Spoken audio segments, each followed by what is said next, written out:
Ang Jerusalem ay lungsod ng kapayapaan, subalit sa kabaliktaran hanggang ngayon ay walang kapayapaan dahil ito sa kawalan ng isang napakahalagang aspeto ng kapayapaan.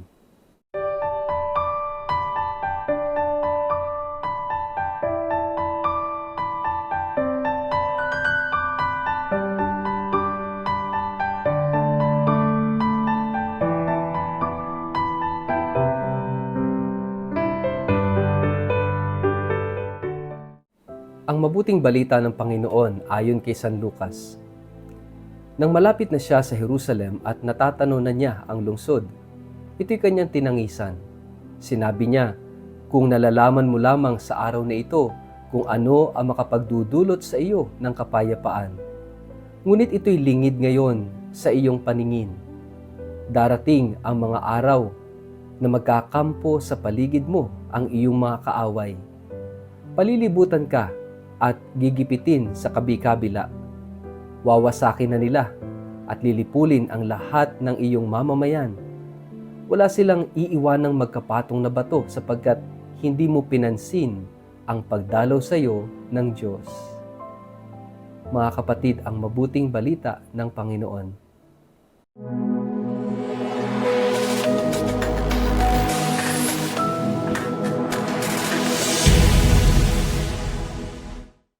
Mapagpalang araw po sa inyong lahat. Kumusta po kayo? Ang atin pong word of the day ay Shalom.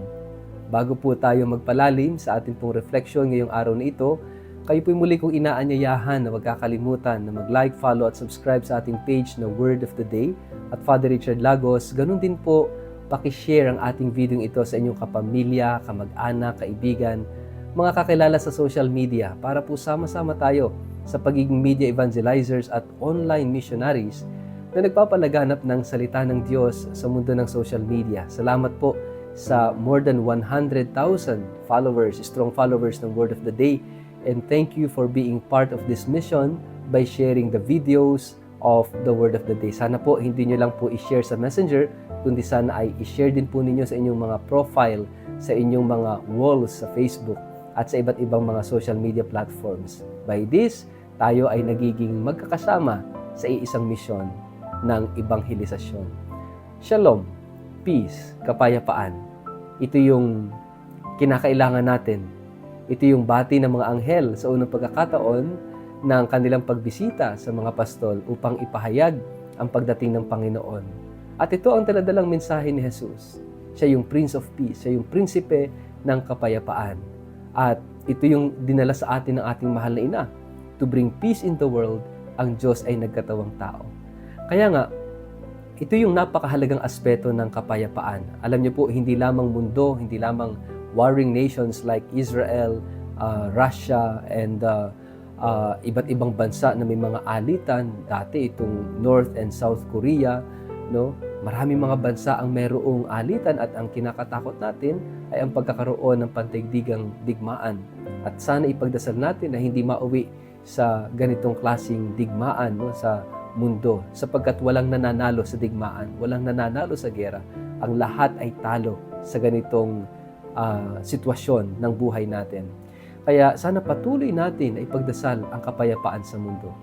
Yung salitang shalom, which means peace, is actually the root word of the name Jerusalem. Jerusalem. Ibig sabihin, shalom means peace. Jerusalem means city of peace. Pero kung ating titingnan mula noon hanggang ngayon, there is no peace in Jerusalem. Walang kapayapaan dahil they are always being threatened at ganun din sila nagiging threat sa iba. Kaya nga, mga kapatid, makikita natin, no, yung history ng Israel, history ng Jerusalem is always in conflict. Mayroong palaging problema, may palaging alitan. Dito sa ating gospel, narinig po natin na tinangisan ng ating Panginoon ang syudad, ang lungsod ng Jerusalem. Malapit na siya, no? Even up until today, kapag kayo ay nagkaroon ng pilgrimage sa Holy Land, meron doong isang simbahan na kung saan ay nakadedicate doon sa pagtangis ni Jesus, no? Habang nakatanaw sa lungsod ng Jerusalem. At dito, itong ating gospel ay isang propesiya ng destruction of Jerusalem, na kung saan noong taong 70, ang Jerusalem ay sinira, winasak ng mga Romans because of the rebellion of the Jewish people. So mula noon, nung rebellion na yon, ay winasak ang templo, sinira ang lahat, sila'y nawalan ng templo, nawalan ng bansa, at sila'y itinapon. No? They were exiled. And because of this, malaking dagok at malaking aral ito sa mga Hudyo. Magmula noon, magpahanggang ngayon, no? Sila ay naghihintay sa isang Mesiyas. And actually, dumating na ang Panginoong Jesus, they were not able to recognize because they are waiting, or they were waiting for a political Messiah. Yung isang Mesiyas na magpapalaya, magliligtas sa kanila sa political oppressions, especially during the time of Jesus na ang Israel ay nasasakop ng Roman Empire. Kaya nga, mga kapatid, ito yung hinihintay ng mga Israelita, a political Messiah. Pero iba ang diwa ng pagiging Mesiyas ng ating Panginoon. Dahil hindi siya isang political Messiah, kundi siya ay Messiah of the people, Messiah of our spirits. No? Tinubos niya tayo, iniligtas niya tayo, at patuloy at palagi niya tayong inililigtas mula noon hanggang ngayon. Kaya nga mga kapatid, napakahalaga ng sinasabi ng ating gospel. Bakit tumangis ang Panginoon habang siya nakatingin, nakatanaw sa Jerusalem? Not only because of the destruction, the future destruction of the city of Jerusalem, but because of the failure of the Jews to recognize His coming. Sinasabi ng ating Panginoon, kung alam mo lang ang pinanggagalingan ng totoong kapayapaan, dahil Jerusalem means city of peace, pero hindi alam ng mga Hudyo kung saan nanggagaling ang tunay na diwa ng kapayapaan.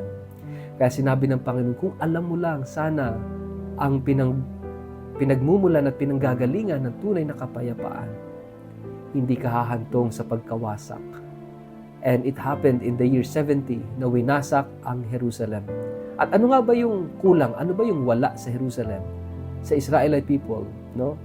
Na sinasabi ng ating Panginoon na naging dahilan kung bakit hindi nila nakita at naunawaan ang tunay na diwa ng kapayapaan is because, mga kapatid, peace is not about absence of war and conflict, but peace is about presence. Presence of what? Or presence of whom? Presence of whom? And that is the presence of God. Presence of Jesus. Kaya sabi ng Panginoon, no? Imagine, dumating na siya, hindi pa rin siya na-recognize. They were not able to recognize the visit of God, ang pagdalaw ng Diyos sa pamamagitan ni Jesus. Dinalaw niya tayo, pinuntahan niya tayo upang ituro ang tunay na diwa ng kapayapaan at kung paano tayo magtataglay ng kapayapaan. At yan ay sa pamamagitan ng pagpapakumbaba, sa pamamagitan ng pagpapatawaran, sa pamamagitan ng pagmamahal, sa pamamagitan ng pagtanggap kay Jesus. It is the acceptance of Christ sa buhay natin. Yung pagtanggap natin sa Kanya. That He is our Messiah. That He is our Savior. That Jesus is the Lord and Savior. Kaya napakahalaga mga kapatid, no, na tayo rin, if we are not in peace, if we are not at peace sa ating sarili, sa ating kapwa, sa ating paligid, maybe there is one thing that is lacking. Meron palaging kulang. And that is the presence of God. Ang presensya ng Diyos. Ang tunay na kapayapaan ay hindi tungkol sa absence ng mga problema, ng mga conflict, ng away, ng alitan, ng tampuhan. But true and genuine peace is about presence of God. Kung nasaan ang Diyos, nanduroon ang kapayapaan. Kung nasaan ang Diyos, nanduroon ang pagmamahal, nanduroon ang pagpapatawad, nanduroon ang pagtanggap. Ito ang kulang sa mga Hudyo, sapagkat isinara nila ang kanilang sarili kay Jesus, sa Diyos. They refused to believe in Christ. They refused to accept the Prince of Peace. Mga kapatid, kaya nga ito yung ating ipagdasal. Patuloy tayong magdasal para sa mga Hudyo, especially during this time that they are at war. Mahalaga na tingnan din natin ang ating sarili na we will always be in conflict. We will always be in struggle. There will be no peace sa buhay natin kapag hindi natin tinatanggap ang Diyos sa buhay. And we allow God to stay in our hearts, to stay in our lives. Kaya nga mga kapatid, if you want peace, kung gusto nyo ng tunay at totoong kapayapaan, tanggapin natin ang Diyos sa ating buhay. Tanggapin natin si Jesus. Because it is the presence of God, the presence of Jesus, that gives us true and genuine peace. Yung totoo na kapayapaan ay nanggagaling sa presensya ng Diyos. Kung nasaan ang Diyos, kung nasaan si Jesus, nanduroon ang kapayapaan. Kaya nga mga kapatid, we ask the Lord today to stay with us, to remain with us, para tayo ay palaging manatiling nasa kapayapaan. Sa ngalan ng Ama at ng Anak at ng Espiritu Santo, Amen. Ama naming Diyos, manatili ka sa amin upang kami maging mahinahon at mapayapa. Amen. Pagpalain po kayo at ingatan makapangyarihan Diyos, Ama, Anak at Espiritu Santo. Amen.